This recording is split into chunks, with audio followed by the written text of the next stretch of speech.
श्री महाप्रज्ञ गुरवे नमः। जिसके सांसों में रहता है शाश्वत शांति का स्पंदन, उस महाप्रज्ञ को वंदन, उस महाप्रज्ञ को वंदन। सत्य अहिंसा अनेकांत को अर्पित जिसका तन मन, उस महाप्रज्ञ को वंदन, उस महाप्रज्ञ को वंदन। जिसके सांसों में रहता है शाश्वत शांति का स्पंदन, उस महाप्रज्ञ को वंदन, उस महाप्रज्ञ को वंदन।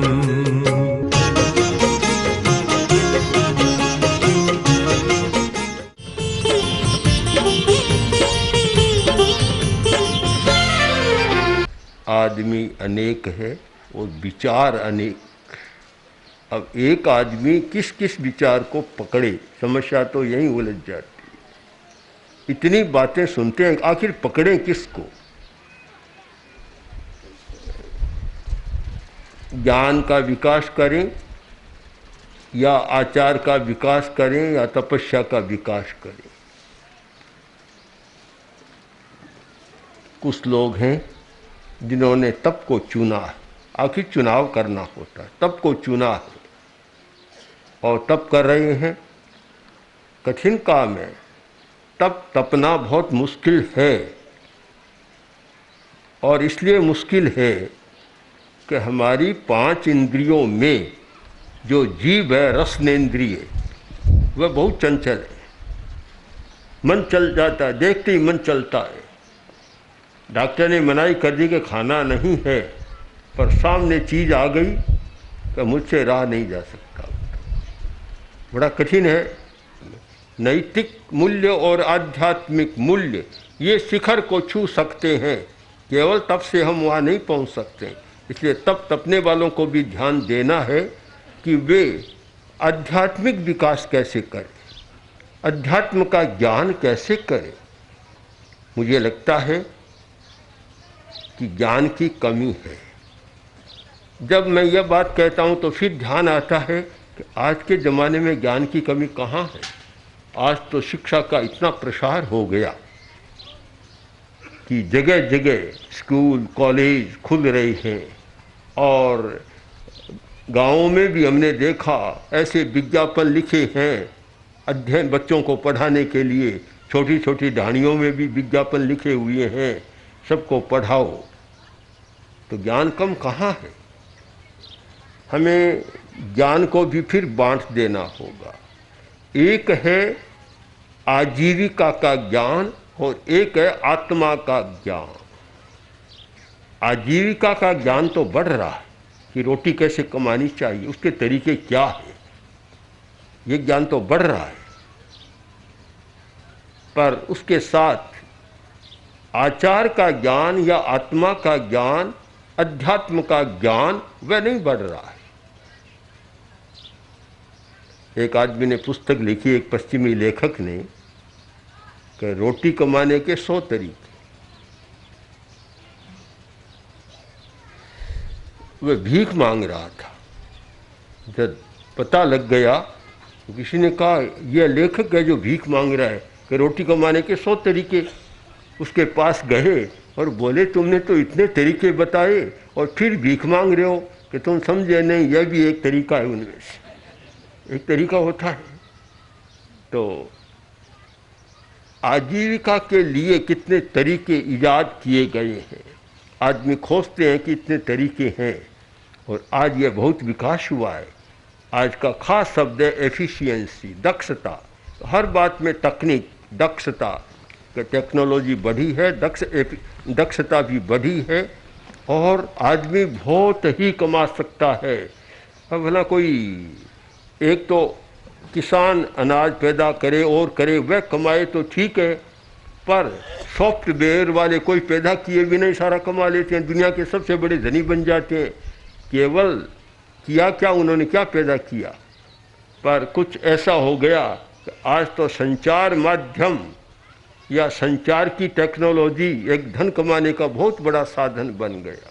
तो आजीविका के तरीकों का तो बहुत बड़ा विकास हुआ है। नए नए तरीके ईजाद किए गए हैं, किए जा रहे हैं कि आदमी ज़्यादा से ज़्यादा धन कैसे कमा सके और बड़ा आदमी कैसे बन सके और दुनिया का नंबर 1 कैसे बन सके। ये तरीके बहुत विकसित हो रहे हैं, किंतु अध्यात्म का, आचार का तरीका बहुत कम विकसित हो रहा है कि ज्ञान कैसे, आत्मा अपना ज्ञान कैसे बढ़े।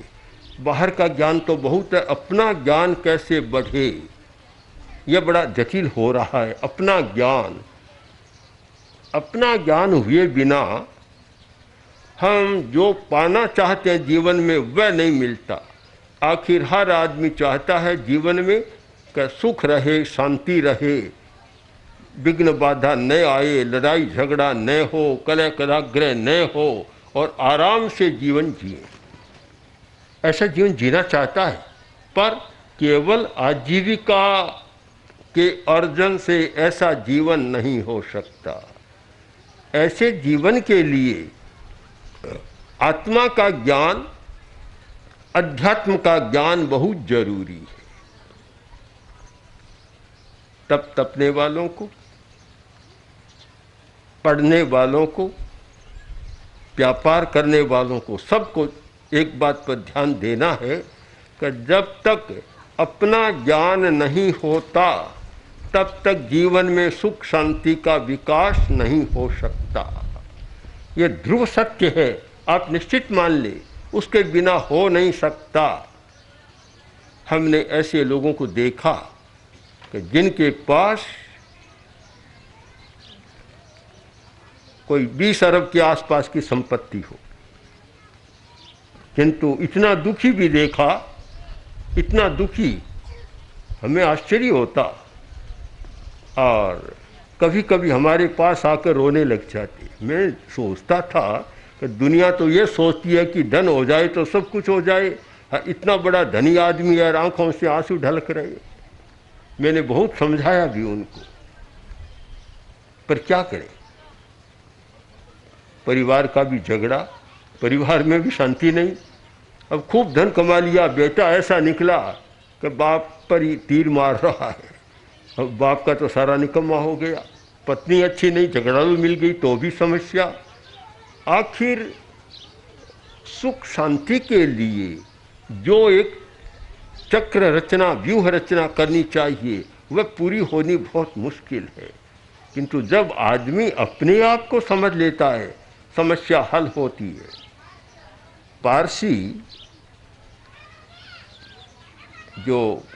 पारसी धर्म है, उनके गुरु रवि मेहरा बहुत विद्वान व्यक्ति थे। पत्नी बहुत पहुंची हुई थी, वह आत्मज्ञानी थी।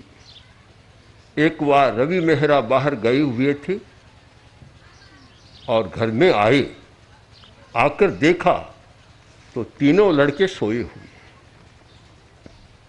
पत्नी से पूछा कि बच्चे अभी उठे नहीं, देर से सोए।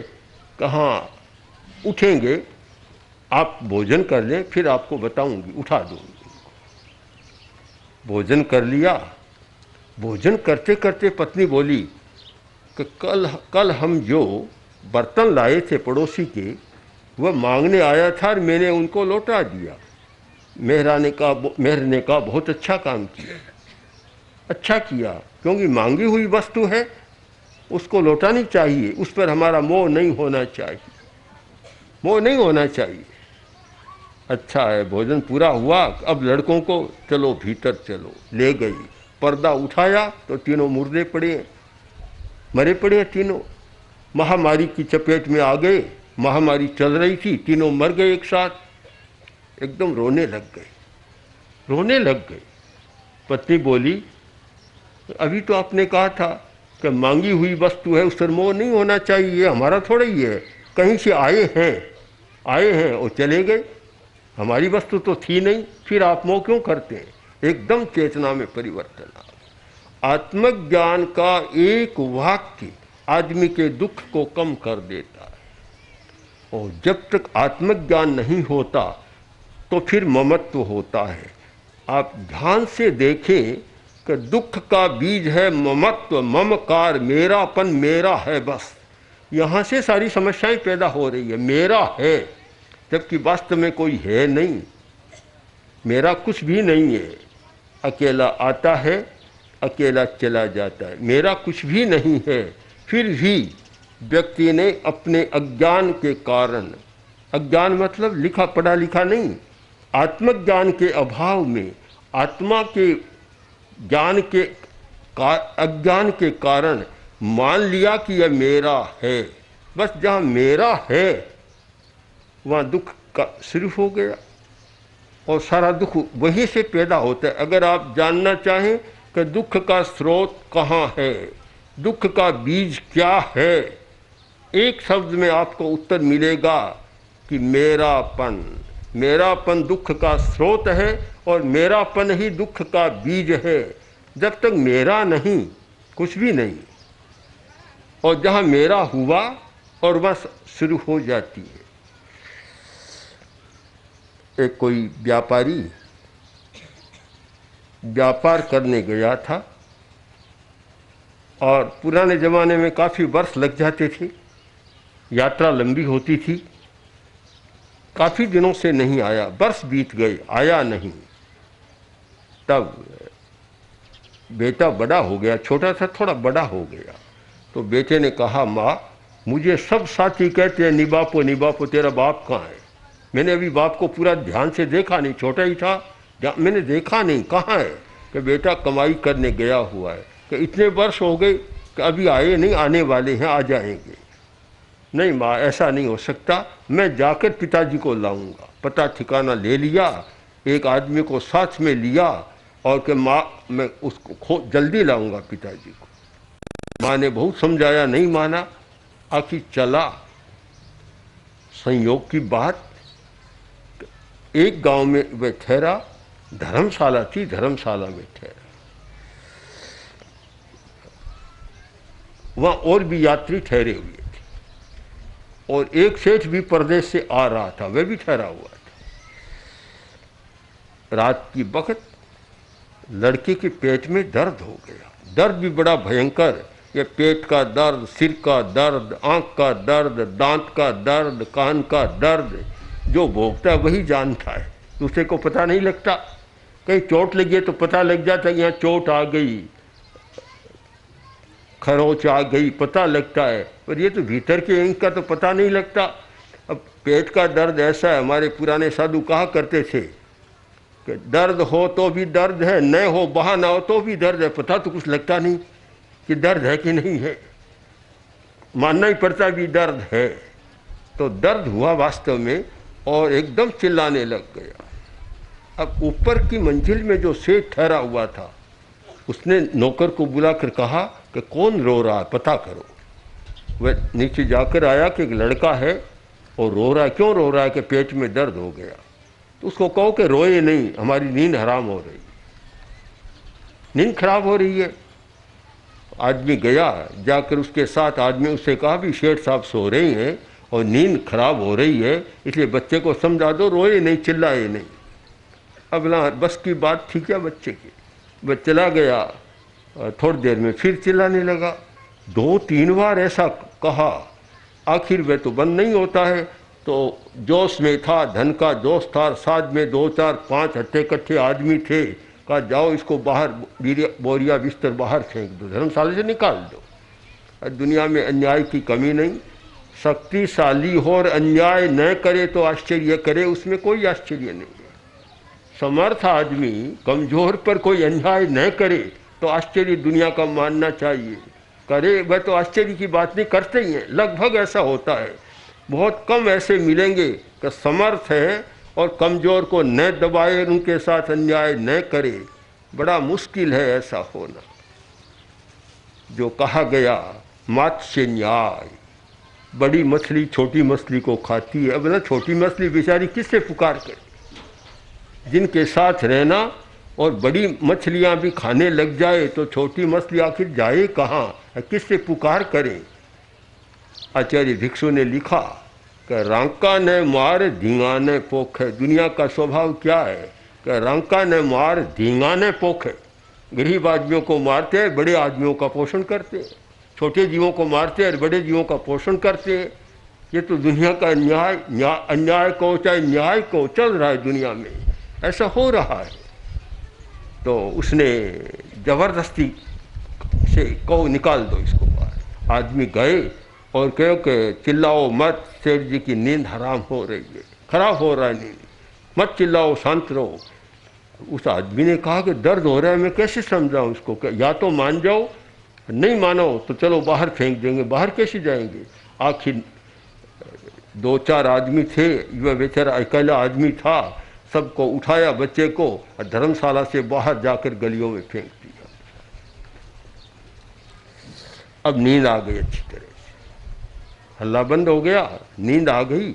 सुबह उठा, अब मन में एक विकल्प जो होने का होता है, पहले ही आदमी के भीतर में एक आभास होने लग जाता है। एक मन में प्रश्न उठा, आदमी से कहा जाओ कौन है वे, कहाँ से आया है? आदमी गया और अब क्या बात है, चिल्ला नहीं रहा है, ठीक हो गया क्या? आदमी आया और पूछा, बोलो कैसे ठीक हो गया, क्या हो गया? अब सदा के लिए रोना बंद, सदा के लिए रोना बंद, मर गया बेचारा, सदा के लिए रोना हो समाप्त हो गया। कौन है? नाम बताया, कहाँ से आए हो, गांव का नाम बताया, एकदम थम गया। आया सेठ के पास आकर बोला कि वह तो अब मर गया, अब नहीं है। शांत हो गया कि कौन है, नाम बताया, कहाँ से आया, नाम बताया कि लक्ष्मण सेठ। तुम देखा कि क्या बात है, मेरा नाम आ रहा है। तत्काल नीचे आया और उस आदमी से पूछा कहाँ से आए हो? बताया क्यों आए? कि ये सेठ जी का बच्चा है, सेठ जी को बहुत वर्ष हो गए, प्रदेश गए, अपने पिता को लेने के लिए जा रहा था, अब तो बस धरती और आकाश एक हो गई, मेरा ही बेटा है। अब इतना दुख हुआ कि वह मरा तो अधमरा ये हो गया। अब आप सोचिए, दुख जब तक मेरा है पता नहीं था, तब क्या किया? धर्मशाला से बाहर फेंक दो। जब वह मेरा है, अब आकाश पाताल एक हो गए, दुखी बन गया। हर आदमी चिंतन करे। मैं कई बार सोचता हूँ कि समाचार पत्रों में आते हैं कि सीमा पर इतने सैनिक, इतने मेजर, फलां फलां मारे गए। किसको दुख होता है? जानकारी हो जाती है, लगता भी बुरा हुआ, पर दुख किसको होता है? अब जिनके घर का है और जिनके साथ ये ममत्व का धागा जुड़ा हुआ है, उनको पूछो कि क्या इतनी घटना समाचार है या और कुछ भी है। दूसरों के लिए समाचार, उनके लिए दुख का पहाड़ टूट पड़ता है। और जिसके साथ मेरापन नहीं है, कितनी सड़क पर दुर्घटनाएं होती है, कितनी बसें नदी में पड़ जाती है, कितनी रेलें पटरी से उतर जाती है और कितने लोगों को जला दिया जाता है। दूसरों के लिए तो समाचार या चिंतन का विषय, और जिनके साथ ममत्व का धागा जुड़ता है उनके लिए दुख का पहाड़। हम ठीक विश्लेषण करें, सच्चाई को समझने का प्रयत्न करें। सच्चाई को समझे बिना कोई भी आदमी सुख से जी नहीं सकता, शांति से जी नहीं सकता और अच्छा आदमी भी नहीं बन सकता। हमारा अज्ञान है कि हम जानकर भी अज्ञानी बन जाते हैं। पदार्थ जगत को जानते हैं, रोटी कमाने के तरीकों को जानते हैं, किंतु सच्चाई को नहीं जानते। और सच्चाई को जाने बिना समस्या का समाधान नहीं होता। इसलिए आवश्यक है सच्चाई को समझने का प्रयत्न करें। उत्तराधीन सूत्र में एक बहुत सुंदर वचन आता है कि जावंत विद्या पुरुषा सब्बेते दुख संभवा। यही प्रश्न आया कि दुख कहाँ पैदा हो रहा है? दुख का भंडार कह दो, खान कह दो, खजाना कह दो, कहाँ है? ये कहाँ से आ रहा है? कौन सा खेत है जहाँ से दुख आ रहा है? किसान भाई बीज बोते हैं, गेहूं का, बाजरे का, मक्का का और यहाँ जीरे का, इसबगोल का, सब बीज बोते हैं। पर दुख का बीज तो कभी बोया नहीं है किसी ने। अपनी खेती, कोई दुख की खेती तो नहीं की है। न ये खेत में खेती होती, न और बोया जाता। इसका बीज बोया जाता है आदमी की चेतना में। चेतना में दुख का बीज बोया जाता है, और उस चेतना में जो ममत्व की चेतना है, ममत्व की चेतना, महावीर का एक बहुत सुंदर वचन है कि जे ममाइय मतिम जहाती से जहाती ममाइयम। तो आदमी जब जानता है कि ममत्व दुख का बीज है तो ममत्व को छोड़ क्यों नहीं देता? छोड़ सकता है, पर एक सच्चाई को प्रकट किया गया कि जो ममत्व की मति को नहीं छोड़ता वह ममत्व को छोड़ नहीं सकता। सबसे पहले चेतना का परिष्कार, चेतना का रूपांतरण, कि जो हमारी ममत्व की चेतना है और जहाँ दुख का बीज बोया जाता है, जहाँ दुख की फसल उगती है, उस ममत्व की चेतना को रूपांतरित कर दें, उसका परिष्कार कर दें, और उस चेतना में केवल यह रहे कि पदार्थ मेरे लिए उपयोगिता है किंतु मेरा नहीं है। यह सच्चाई स्पष्ट हो जाए, इसी का नाम अध्यात्म है। और अध्यात्म क्या है? अध्यात्म का अर्थ और क्या है कि यह मेरा नहीं है, पदार्थ मेरा नहीं, व्यक्ति मेरा नहीं, कोई भी मेरा नहीं। बस ये हो जाए, मैं अकेला हूँ, आत्मा अकेली आती है और अकेली जाती है। ओम श्री महाप्रज्ञ गुरवे नमः। ओम श्री महाप्रज्ञ गुरवे नमः। ओम श्री महाप्रज्ञ गुरवे नमः। ओम श्री महाप्रज्ञ गुरवे